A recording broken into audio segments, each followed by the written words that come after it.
There I was, standing in the middle of the airplane aisle, watching this woman literally block an entire planeload of passengers while she rearranged her 3 oversized carry-on bags in the overhead bin like she was reorganizing her walk-in closet at home.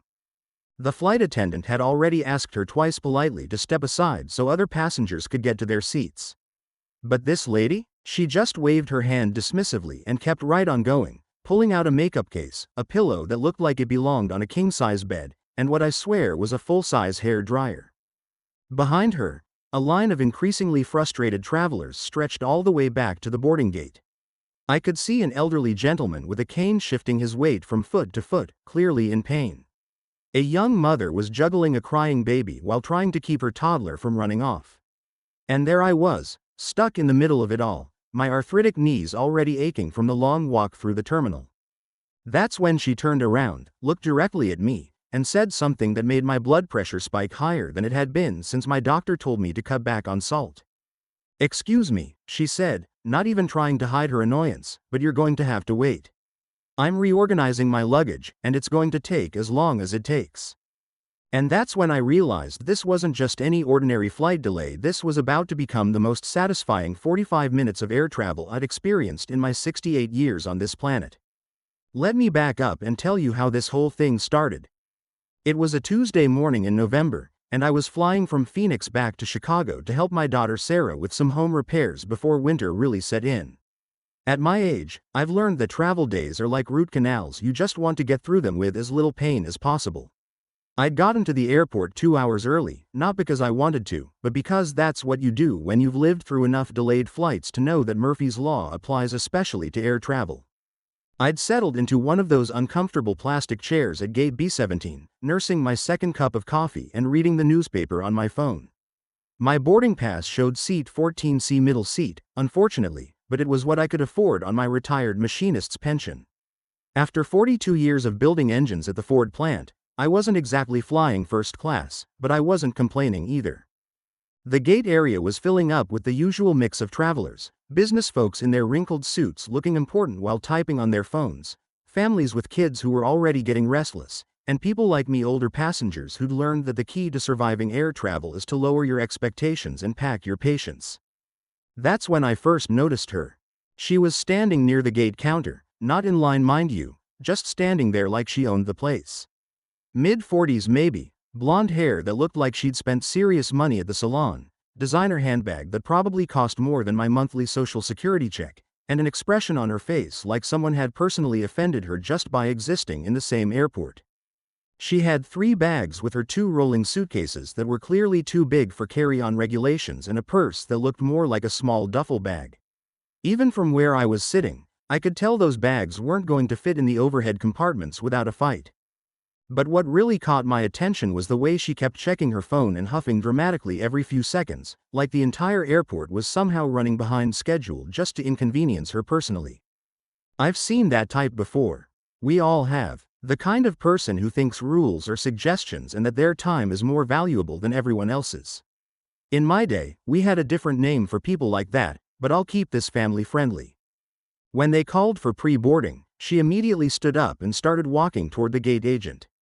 Now, pre-boarding is supposed to be for people who need extra time, passengers with disabilities, families with young children, military personnel. This woman didn't fit any of those categories, but that didn't stop her from trying. "Excuse me," she said to the gate agent, her voice carrying that particular tone that customer service workers learn to dread. "I need to board early because I have important work to do during the flight." The gate agent, a patient-looking woman who'd probably heard every excuse in the book, smiled politely and explained that pre-boarding was reserved for passengers who met specific criteria. "That's ridiculous," the woman snapped back. "Do you know how much I paid for this ticket?" Even from 15 feet away, I could see the gate agent's smile getting a little tighter around the edges. She explained the boarding policy again, this time a bit more firmly, and suggested that the woman could board with her assigned group. That's when I should have known this flight was going to be interesting. The woman stomped back to the seating area, her heels clicking aggressively on the terminal floor, and planted herself in a seat right next to the boarding line. She spent the next 20 minutes making loud phone calls about how unprofessional the airline staff was and how she was definitely going to file a complaint. I tried to focus on my newspaper, but it's hard to concentrate when someone is broadcasting their personal grievances to the entire gate area. The couple sitting across from me exchanged knowing looks. The businessman to my left had put in earbuds and turned up his music loud enough that I could hear it. When they finally called Group 3 my group, I stood up slowly, my knees protesting after sitting in that hard plastic chair for 2 hours. I've learned not to rush these days. At 68, dignity is more important than being first in line. But as I made my way toward the boarding line, I noticed that the woman with the 3 bags had somehow materialized at the front of the queue, despite the fact that her boarding pass clearly showed Group 5. The gate agent noticed too. "Ma'am, I'll need to check your boarding pass," she said politely. The woman waved her boarding pass in the general direction of the scanner without actually showing it. "Group 3, she said confidently. But the gate agent was having none of it. She gently asked to see the boarding pass more clearly, and after a brief inspection, smiled that professional customer service smile that means I've caught you red-handed, but I'm going to handle this diplomatically. "Actually, ma'am, this shows Group 5. You'll need to wait until we call your group." The woman's face went through several interesting color changes from pale to pink to a shade of red that reminded me of the warning lights on the machinery I used to operate at the plant. "This is absurd," she declared loud enough for half the terminal to hear. "I have a very important meeting, and I need to get settled on the plane." The gate agent, displaying the kind of patience that probably requires special training, explained once again that boarding groups exist for a reason and that she'd be called when it was time. That's when the woman played her trump card. "Fine," she said, her voice dripping with the kind of fake sweetness that makes your teeth hurt, "but I'm going to make sure everyone knows about the terrible service on this flight." She pulled out her phone and started what appeared to be a live stream, talking loudly about how she was being discriminated against and treated unfairly by the airline staff. I watched this little performance while waiting in line, and I have to admit, I was both fascinated and horrified. In my generation, you didn't air your dirty laundry in public, and you certainly didn't film yourself having a tantrum in an airport. But times change, I suppose. When my turn came to board, I handed my boarding pass to the gate agent and couldn't help but give her an encouraging smile. "Hang in there," I whispered. "Some of us appreciate good customer service." She smiled back, the first genuine smile I'd seen from her in 20 minutes. As I made my way down the jet bridge, I could still hear the woman behind me complaining loudly to anyone within earshot about the unprofessional treatment she was receiving. I shook my head and focused on the task ahead, finding my seat, stowing my small carry-on, and settling in for what I hoped would be a peaceful 2.5-hour flight. I should have known better. By the time I reached my row 14C, right where I expected it to be, the woman from the gate had somehow materialized on the plane ahead of me. I have no idea how she managed that, since they were supposed to be checking boarding groups, but there she was, standing in the aisle about 6 rows ahead, wrestling with the overhead compartment like she was trying to stuff a refrigerator into a bread box. I squeezed past several other passengers who were also trying to get to their seats and stow their belongings, that familiar dance we all do when boarding a plane. The aisle was getting crowded, and I could feel that familiar tightness in my chest that comes from being in close quarters with too many people. That's when I heard it, the first real sign that this flight was about to get interesting. "Excuse me," the woman called out to a flight attendant who was helping an elderly passenger. "This compartment is broken. None of my bags fit." The flight attendant, a young man who looked like he was maybe 25 and probably newer to the job, hurried over to help. I watched as he tried to explain the size restrictions for carry-on luggage, speaking in that careful, diplomatic tone they must teach in flight attendant school.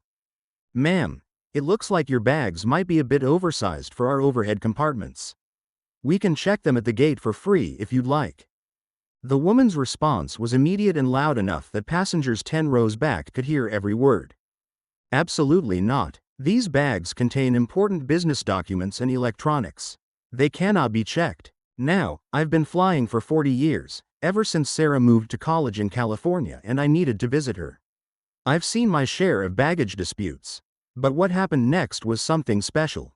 Instead of accepting the flight attendant's reasonable offer, this woman decided to take matters into her own hands.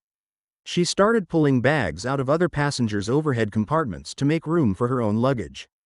Let me repeat that, she was actually removing other people's belongings from the bins and setting them in the aisle. The first bag she moved belonged to a businessman who was sitting in the row below, quietly reading his tablet. When he looked up and saw his garment bag sitting on the floor, he stood up immediately. "Excuse me," he said, his voice controlled but clearly annoyed, "that's my bag." The woman barely glanced at him. "Well, it was taking up too much space. You'll have to find somewhere else for it." I watched the businessman's face go through the same color progression I'd witnessed at the gate. But to his credit, he took a deep breath and addressed the flight attendant instead of engaging with her directly. "Sir, could you please help with this situation? This passenger has removed my belongings from the overhead compartment." The young flight attendant looked like he was rapidly approaching his maximum stress capacity. He politely asked the woman to return the man's bag to the overhead compartment and explained, once again, that she couldn't reorganize other passengers' luggage. That's when she played the card I'd seen her practice at the gate. "Are you discriminating against me because I'm a woman traveling alone?" she asked loudly enough for half the plane to hear. "Because that's what this feels like." The accusation hung in the air like smoke from a grease fire. I saw several passengers look up from their phones and books, suddenly paying attention to the drama unfolding in the aisle. The businessman shook his head and muttered something under his breath. The elderly passenger the flight attendant had been helping originally looked genuinely distressed. And that's when I realized I was witnessing something I'd only heard about in stories my grandchildren told me about people behaving badly on planes. I was watching a full-scale airplane tantrum by a grown woman who apparently never learned that the world doesn't revolve around her personal schedule. The flight attendant, clearly out of his depth, excused himself to get assistance. Within a few minutes, a more senior flight attendant, a woman who looked like she'd been dealing with difficult passengers since before the Wright brothers arrived on the scene. "Good morning," she said to the woman, her voice friendly but with an undertone that suggested she wasn't going to be pushed around. "I understand you're having some difficulty with the overhead storage?" What followed was a 10-minute masterclass in how to politely but firmly explain airline policies to someone who clearly didn't want to follow them. The senior flight attendant went through every option, gate-checking the oversized bags, storing one bag under the seat, even offering to help reorganize the existing bags in the compartment to see if there was a way to make everything fit legally and safely. But this woman wasn't interested in solutions. She was interested in getting her way, and she'd apparently decided that creating a scene was her best strategy. "I don't understand why this has to be so complicated," she said, her voice getting louder with each word. "I paid for my ticket just like everyone else, and I should be able to bring my bags on the plane." That's when she made the mistake that turned this from an annoying delay into something much more entertaining. Instead of listening to the flight attendant's explanation, she decided to completely block the aisle by spreading all three of her bags across the floor and starting to repack them right there in the middle of the airplane. Picture this: a grown woman, crouched down in the narrow airplane aisle, surrounded by enough luggage for a 2-week vacation, completely oblivious to the fact that she was preventing an entire planeload of passengers from getting to their seats. Behind her, the line of waiting passengers was growing longer by the minute. I could see a pregnant woman shifting uncomfortably from foot to foot. The elderly gentleman with the cane I'd noticed earlier was leaning heavily against a seat, clearly struggling to stand for so long. A young father was trying to keep his restless toddler from running down the aisle while his wife juggled their baby and diaper bag. And this woman? She was taking her sweet time, methodically moving items from one bag to another like she was organizing her closet at home.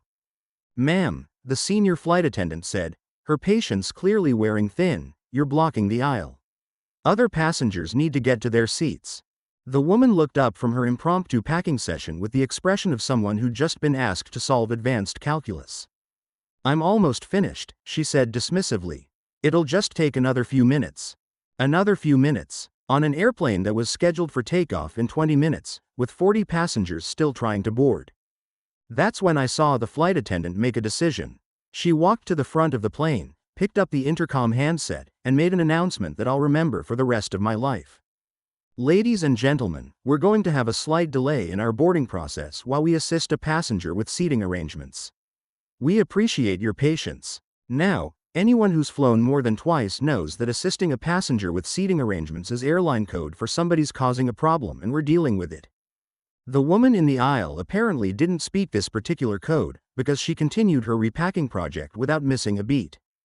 But something interesting started happening behind her in the boarding line. Passengers began looking around at each other with that universal expression that says, "Are you seeing this too?" An older woman near the front of the line shook her head and said, "Just loud enough for several people to hear. In my day, we called that inconsiderate." The businessman whose bag had been displaced was now standing with his arms crossed, checking his watch every 30 seconds. The pregnant woman had found an empty seat in the row next to me and sat down, clearly grateful for the chance to rest. And the elderly gentleman with the cane?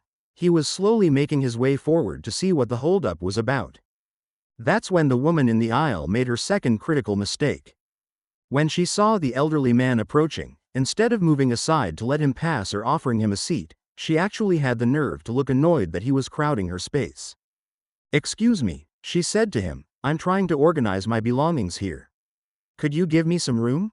I saw the old gentleman's face, and something in his expression reminded me of my own father, a World War II veteran who'd raised 5 kids and worked construction for 40 years. He had that look that said he'd seen enough nonsense for one lifetime. "Young lady," he said, his voice quiet but carrying the authority of someone who'd earned the right to speak his mind, "there are 40 people behind you trying to get to their seats. Maybe you could do your packing after we're all seated?" The woman's response was swift and predictable. "Don't you dare lecture me. I have every right to organize my luggage." The silence that followed was the kind that makes your ears ring.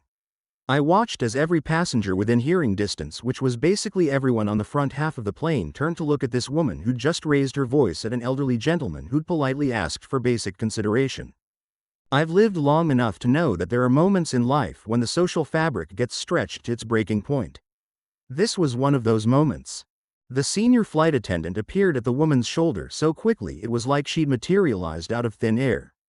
"Ma'am," she said, her voice still professionally polite but with steel underneath, "I'm going to need you to gather your belongings and step aside so other passengers can board.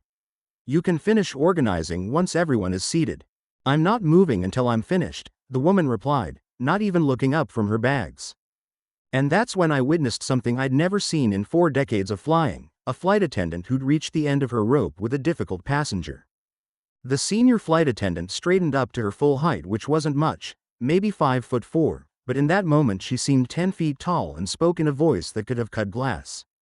"Ma'am, you have 2 choices. You can gather your belongings and step aside so we can continue boarding, or I can call security to assist you. But either way, this aisle is going to be cleared in the next 60 seconds. Finally, the woman looked up from her packing project. And for the first time since I'd noticed her at the gate, she seemed to realize that she might actually face consequences for her behavior. "You can't be serious," she said, but there was something different in her voice now. A little less certainty, a little more concern. "I'm completely serious," the flight attendant replied. "This is a safety issue. You're blocking the emergency aisle, preventing passengers from reaching their seats, and disrupting the boarding process. Those are all violations of federal aviation regulations." Now she had the woman's attention. I watched as she scrambled to stuff her belongings back into her bags, not the careful, methodical repacking she'd been doing before, but the frantic shoving of someone who'd suddenly realized they'd overplayed their hand. But here's where the story gets really interesting. As she was hurriedly cramming clothes back into her oversized suitcase, something fell out and skittered across the floor. It was small and rectangular, and it landed right at my feet. I looked down and picked it up without thinking, just the automatic response of someone who's been taught to help when someone drops something. It was a business card. But not just any business card. The name on the card read Patricia Henley, Customer Experience Manager, Midwest Regional Airlines. I stared at that card for a good 10 seconds, letting the implications sink in. This woman who'd been causing problems since before we'd even boarded the plane, worked for an airline. Not just any position, but Customer Experience Manager. The irony was so thick you could have cut it with a butter knife. I looked up at her, still frantically stuffing her belongings into bags that were clearly too small, and then at the business card in my hand, and I made a decision that I'm still proud of 6 months later. "Excuse me," I said, loudly enough for several rows to hear. "I think you dropped this." I held up the business card so she could see it. The woman's face went through that color progression again, this time settling on a shade of pale that reminded me of old milk. That's not mine," she stammered. But the senior flight attendant had already seen the card and was reading the name aloud. "Patricia Henley, Customer Experience Manager, Midwest Regional Airlines," she said, her voice carrying a note of disbelief. "Ma'am, Is this your business card? The woman Patricia apparently opened her mouth to deny it again, but something in the flight attendant's expression must have convinced her that lying wasn't going to work. Yes, it's mine, but that has nothing to do with. Oh, but it has everything to do with this situation, the flight attendant interrupted. You work in customer experience for an airline, and you're creating exactly the kind of experience that gives the industry a bad reputation. The murmur that went through the cabin was like a wave. Passengers were turning in their seats, craning their necks to get a better look at the unfolding drama. I heard someone behind me whisper, "She works for an airline? Are you kidding me?" The elderly gentleman with the cane, who was still standing nearby, shook his head slowly. 40 years I've been flying, he said, just loud enough for everyone around him to hear, and I've never seen anything like this. Patricia was now desperately trying to zip up her bags, her hands shaking slightly. This is all a misunderstanding, she said, but her voice lacked the confidence it had carried earlier. The senior flight attendant wasn't finished. "Ma'am, I'm going to need to see your boarding pass and ID, she said. "What for?" Patricia asked, though she was already reaching into her purse.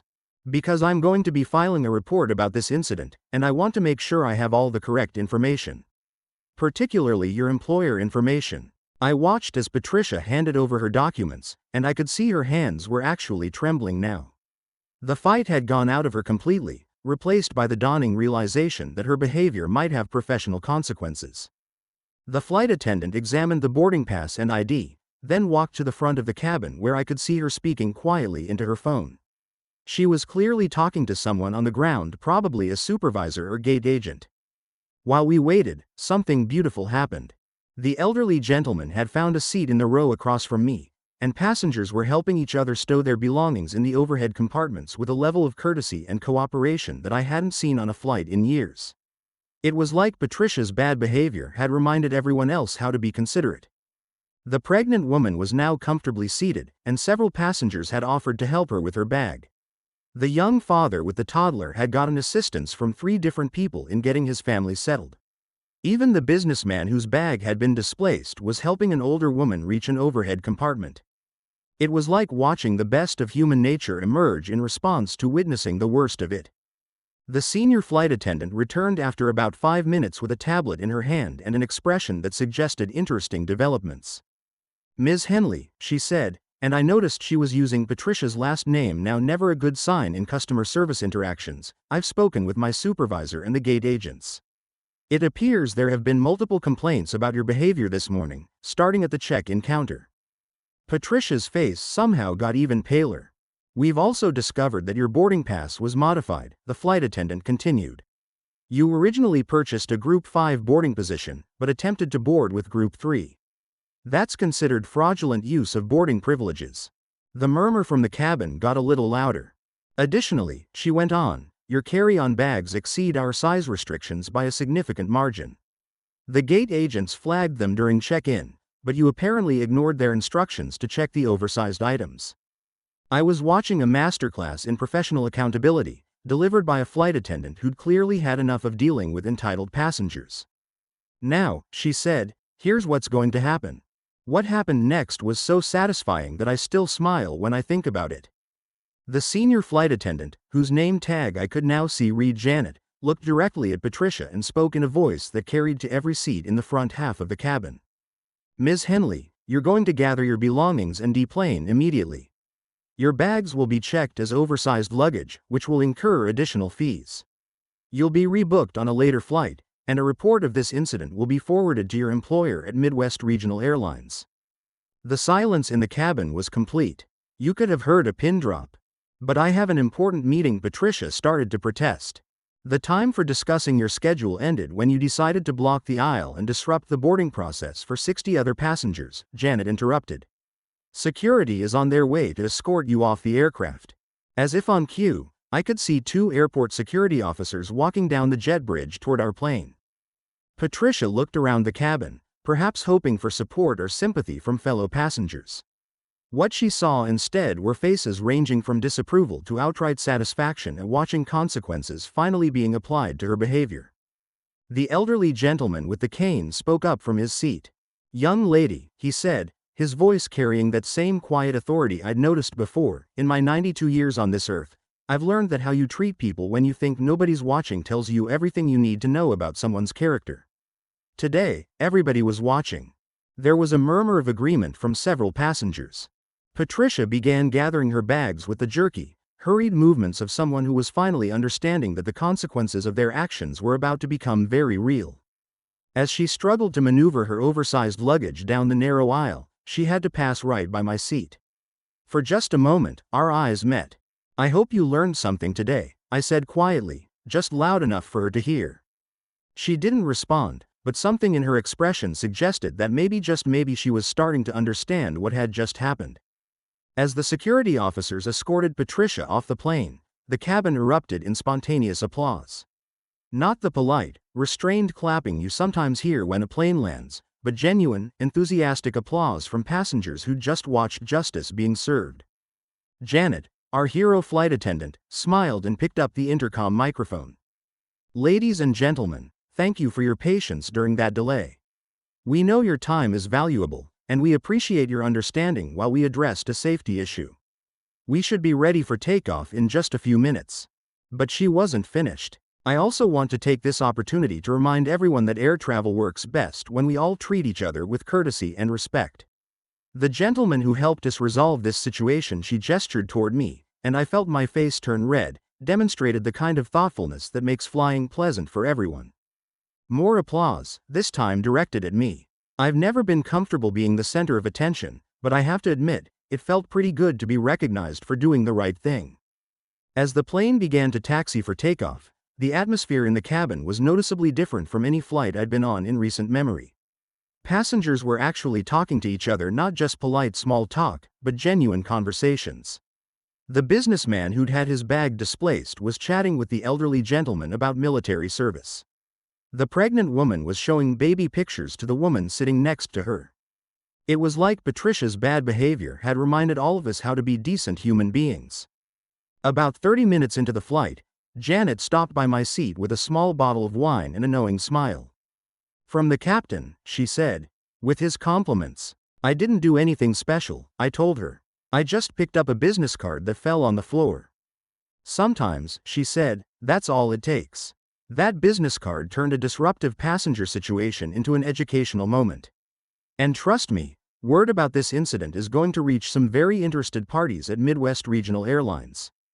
As she walked away, I found myself thinking about something my father used to tell me when I was young. Character is what you do when nobody's looking, but karma is what happens when everybody is. The rest of the flight was peaceful. When we landed in Chicago, passengers actually waited for each other to deplane instead of rushing toward the exit like usual. The elderly gentleman with the cane asked if I needed help with my bag. The businessman helped the pregnant woman carry her luggage. It was like witnessing a small miracle of human decency. As I was walking through the terminal toward baggage claim, my phone buzzed with a text message. It was from my daughter Sarah. "How was your flight, Dad?" I stopped right there in the middle of the concourse and started typing a response. But how do you explain something like this in a text message? How do you tell someone about watching entitled behavior get exactly the consequences it deserved, or about witnessing a plane full of strangers remember how to treat each other kindly? Instead, I just wrote, "Interesting flight. I'll tell you all about it when I get to your house." But the story doesn't end there. 3 weeks later, I got an email that made my day. It was from Janet, the flight attendant who'd handled the situation so professionally. She wanted to let me know that Patricia Henley was no longer employed by Midwest Regional Airlines. Apparently, the incident report had prompted an investigation into other complaints about her behavior, and the airline had discovered a pattern of unprofessional conduct that extended far beyond our flight. The business card I'd picked up off the floor had opened a door to accountability that had been a long time coming. But here's the part that really made me smile. Janet also told me that Midwest Regional Airlines had used our flight as a case study in their customer service training program. They were teaching new employees about the importance of treating passengers with respect and dignity, using Patricia's behavior as an example of everything not to do. In other words, Patricia's 30 minutes of entitlement had become a teaching moment for an entire airline. The final piece of this story came about 2 months later, when I was at the grocery store here in Chicago. I was standing in the checkout line, minding my own business, when I heard a familiar voice behind me. Can you believe how slow this line is moving? Don't these people understand that some of us have places to be? I turned around, and there she was. Patricia Henley, complaining loudly about the checkout speed to anyone within earshot. Some people never learn. But here's what I've learned. Sometimes the universe puts you in exactly the right place at exactly the right time to be part of something bigger than yourself. That business card falling at my feet wasn't just an accident, it was an opportunity to stand up for the kind of behavior that makes the world a little bit better for everyone. And you know what? The next time I fly, if I see someone treating airline staff badly or making other passengers miserable with their entitled behavior, I won't just sit there and watch. Because at 68 years old, I've finally figured out that speaking up isn't just about standing up for yourself, sometimes it's about standing up for everyone who can't or won't speak up for themselves. The elderly gentleman with the cane. The pregnant woman trying to travel comfortably. The young father managing 2 small children. The overworked flight attendant just trying to do her job with dignity.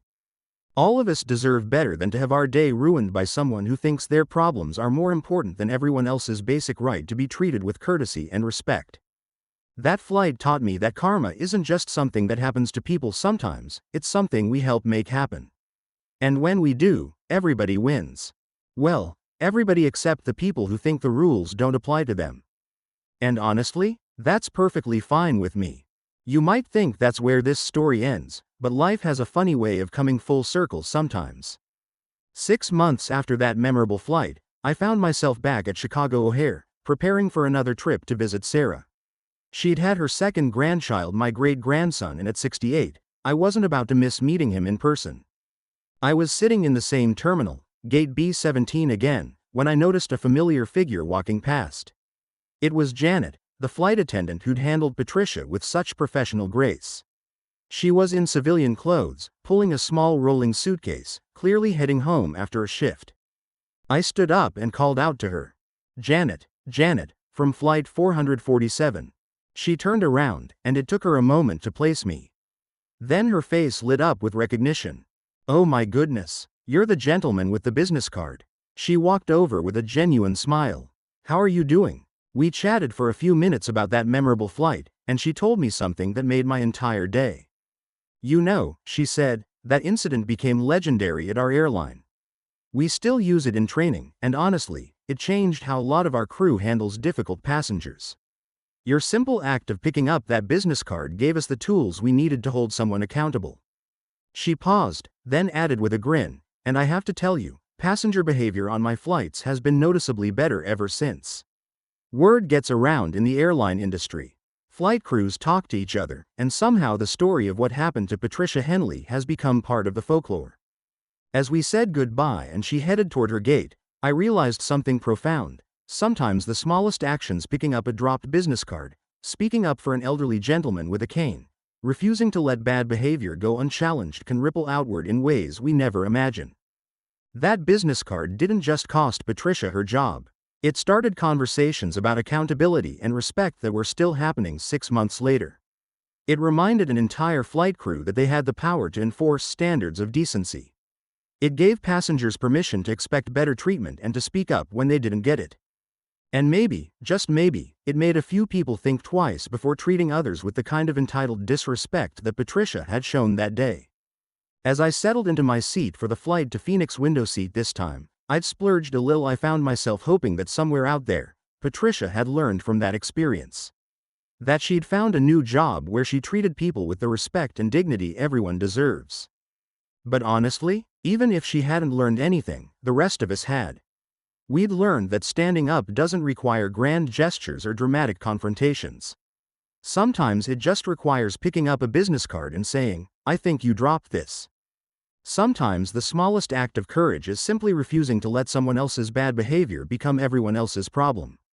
And at 68 years old, if that's the only wisdom I can pass on to my great-grandson when he's old enough to understand it, I think I'll have done my job as his great-grandfather just fine. The plane pushed back from the gate right on time. The flight attendants were professional and courteous, and every single passenger waited their turn to board with patience and consideration. It was exactly the kind of flight that reminds you why air travel can still be a dignified, pleasant experience when everyone involved remembers that we're all just human beings trying to get somewhere safely. And if that's Patricia's lasting legacy, reminding the rest of us how to treat each other with basic decency, then maybe something good came out of those 30 minutes of chaos after all. Though I still can't help but smile when I remember the look on her face when she realized that business card was going to cost her everything. Some lessons, it seems, are more expensive than others.